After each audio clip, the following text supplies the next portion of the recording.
Hello ladies and gentlemen, and welcome to Astralseer's second video on Infinity Wars.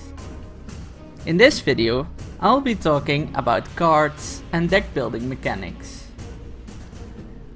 Also, please check out my other video on the battlefield.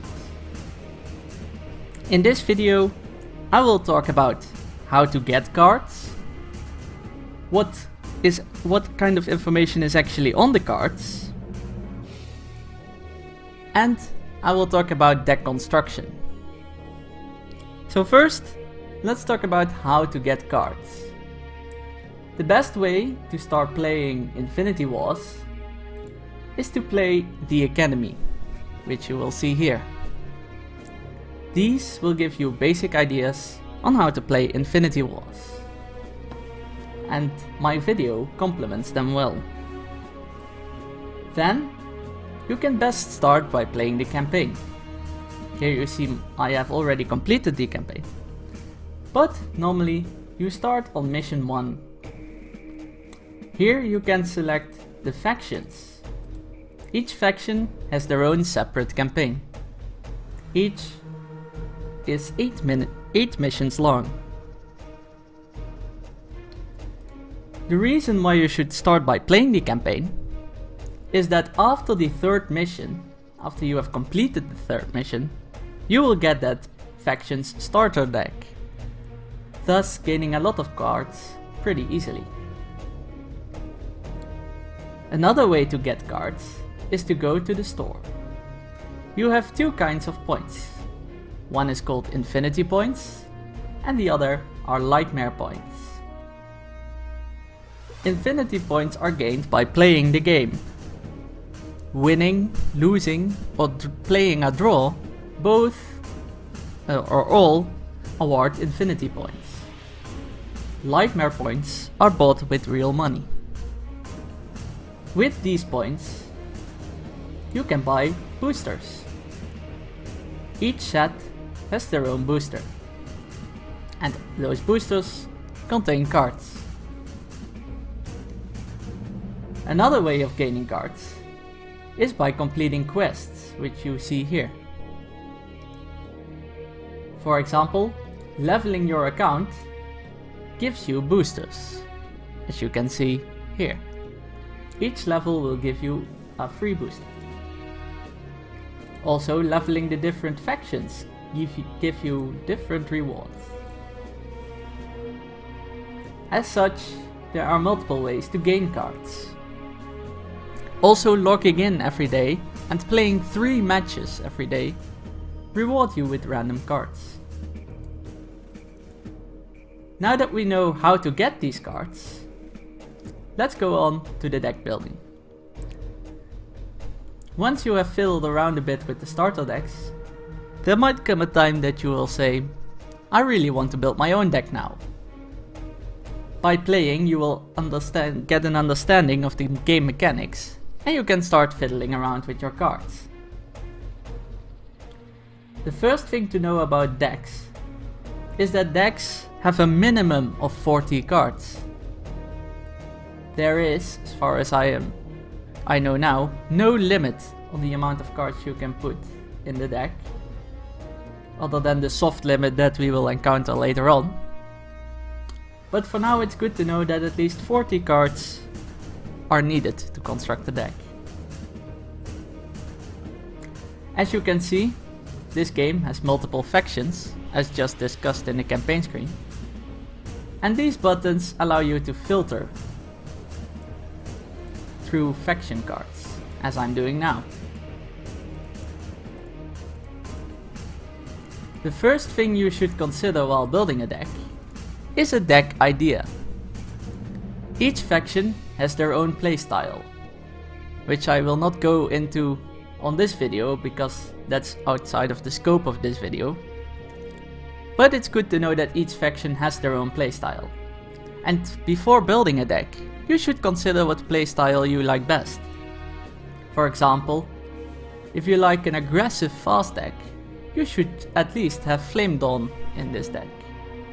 Or, if you like a defensive slow deck, you should at least consider some DoD cards, or Descendants of the Dragons. That's how far I go into factions, in this video at least. So, you've got your deck idea? Let's go on to the meat of things and actually build the deck. The first thing you should know is that deck revolves around 3 commanders. If you have watched my battlefield video, I will explain their role on the battlefield. But they are more crucial in their role as deck builders, because each commander decides which faction the deck's from. If we look at a faction card, let's say this Warpath card, this is a Warpath faction card.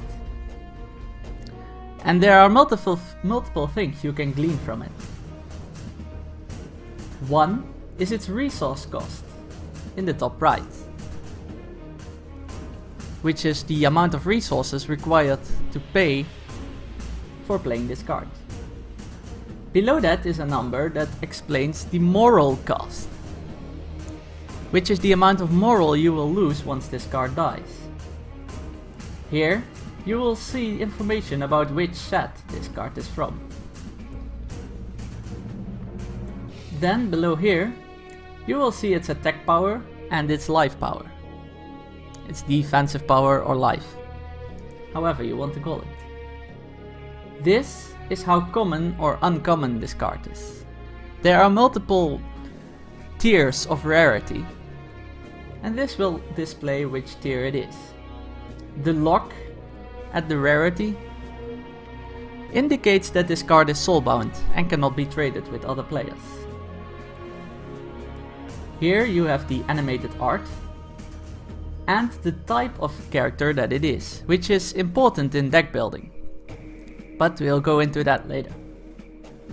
Here to the left, top left of the card, is the purity. This explains which faction the card is from and can range from 1 to 3.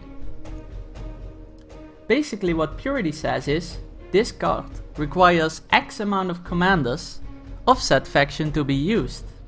So if you wish to use one of many in your deck, then you would need at least one of the commanders to be Warpath.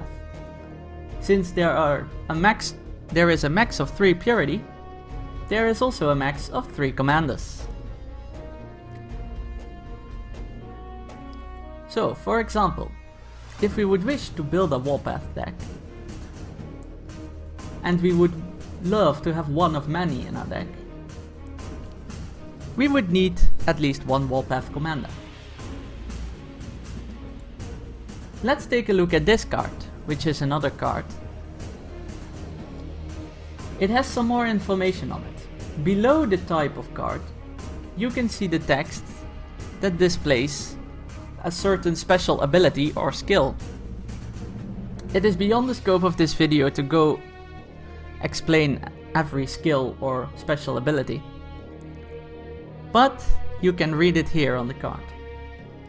Above the type, if it's a really special card, such as a rare card, it will have some flavor text, as you can see above the type.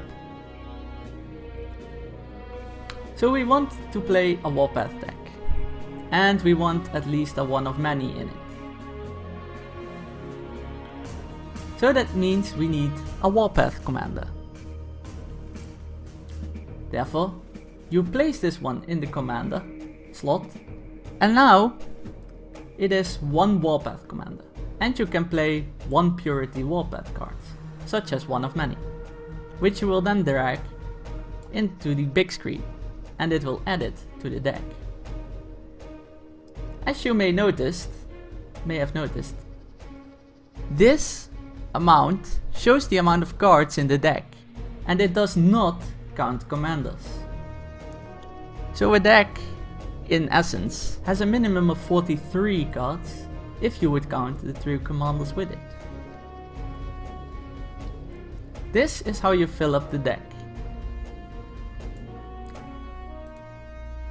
So, say we would love to add another faction to it, for example the Flame Dawn faction, we would go ahead and add a Flame Dawn commander. As you can see, it does not matter which card you use as a commander. I could put any card in the commander slot. However, in my battlefield video, I explain how commanders work, and it is very wise to pick a commander that will work well in the command zone. If you wish to know more about how commanders work in the command zone, please check out my battlefield video. Alright, so we want to make this we want to add some Flame Dawn to this deck. I have placed a random card as a commander, and now we can place one Purity Flame Dawn cards in it. But let's say we would like to add Kali the Purifier to this deck. We would then need to add a second commander of the Flame Dawn variety, because Kali the Purifier requires 2 Purity. So I would add another Flame Dawn commander, and now I can add Kali the Purifier. Below the screen you can see the legality of the deck. It will inform you whether or not your deck is legal for use.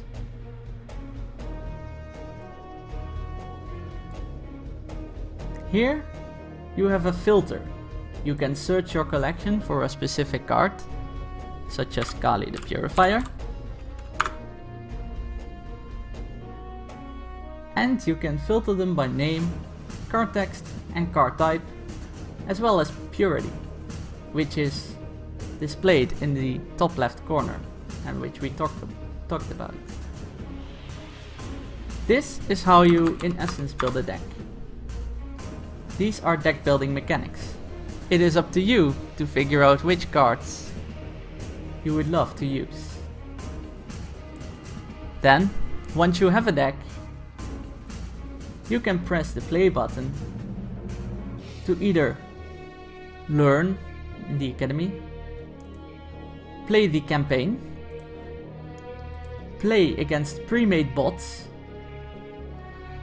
which are AI controlled opponents with a set difficulty and a set deck, play constructed. Constructed means that you play with the deck you have built yourself. So by building a deck and selecting it here, you can play in constructed. Normal play has no effect on your rating, which is the ladder system implemented in Infinity Wars. Ranked play increases or decreases your rating in accordance to winning or losing a match. Your rating is displayed here, and you can see where you stand in the global ladder, or compare your rating to friends, which you can see here.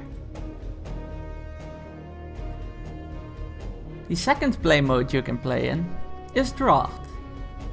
In draft, you get a random deck constructed by your own hand. These are decks of 40 cards, which are picked in 43 rounds. You can practice, where you play against AI bots, or you can start a run, where you play against players. Draft runs are set up in such a way that you lose after 3 losses.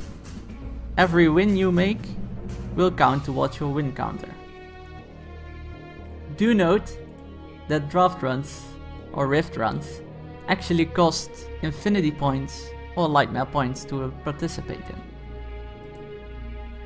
But I will show you a practice draft where you can see the draft mechanic in action. First, you are asked to choose a commander. It will randomly generate cards even from those cards that you do not have. Choosing a commander, as explained in the deck building part of this video, is crucial to what kind of deck you want. So always make sure you have an idea about what kind of deck you would like. Now I have to choose my second commander. I am just quickly cycling through this to show you how Rift runs work. Now you can see I have an Exile card and 2 Genesis cards as commanders, meaning that this deck will be a 2 Genesis Purity and 1 Exile Purity deck. You can see here that I have 39 or 40 selections left. Do note that there are factionless cards, which require no purity of a faction at all. Adding a factionless card as a commander does not increase the purity of a certain faction. So having 3 factionless commanders would shut down any faction card choice.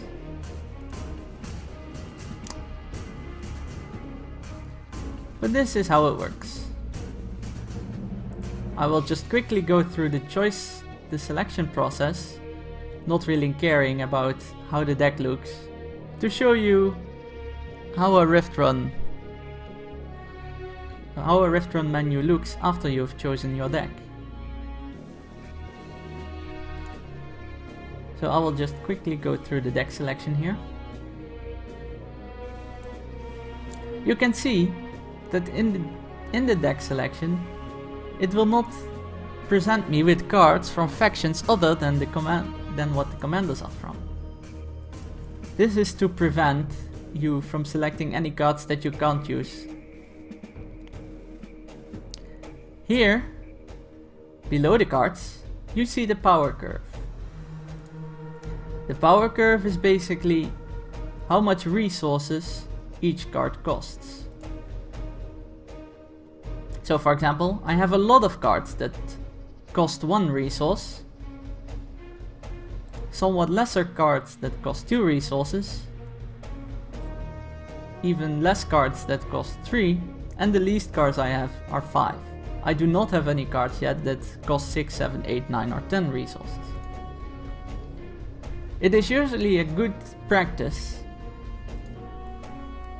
to make the curve this way, that you have the most 1-drops, as cards that cost 1 resources are called, and the least 10-drops. However, there are exceptions to this. For example, if you would wish to build a rush deck.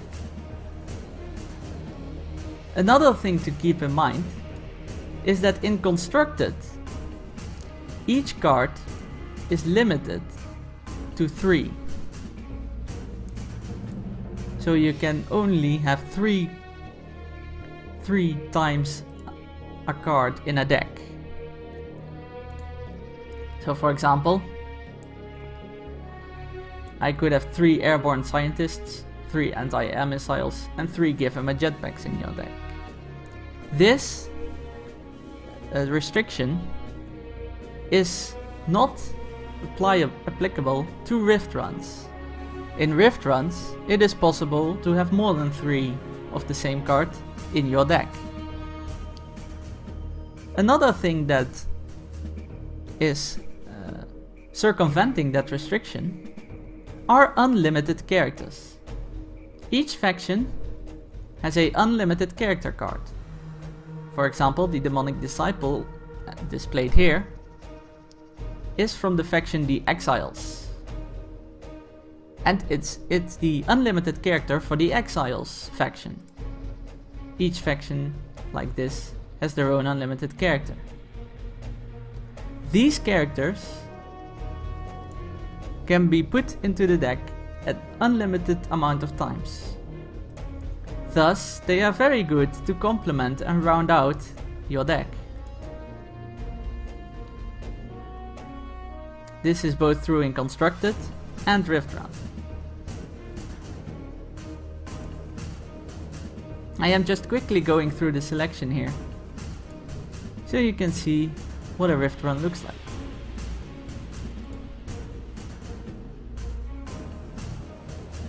But always keep in mind the limit of 3 cards per character that is not an unlimited character, and that each faction has their own unlimited characters.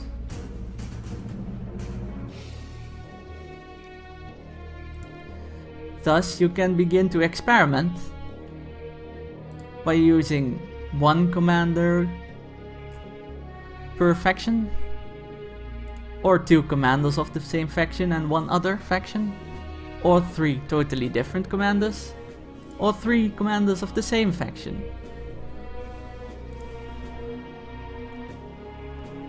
Now that I have selected my deck, you can see here a button to play the next game, and in player versus player it will put you in the queue.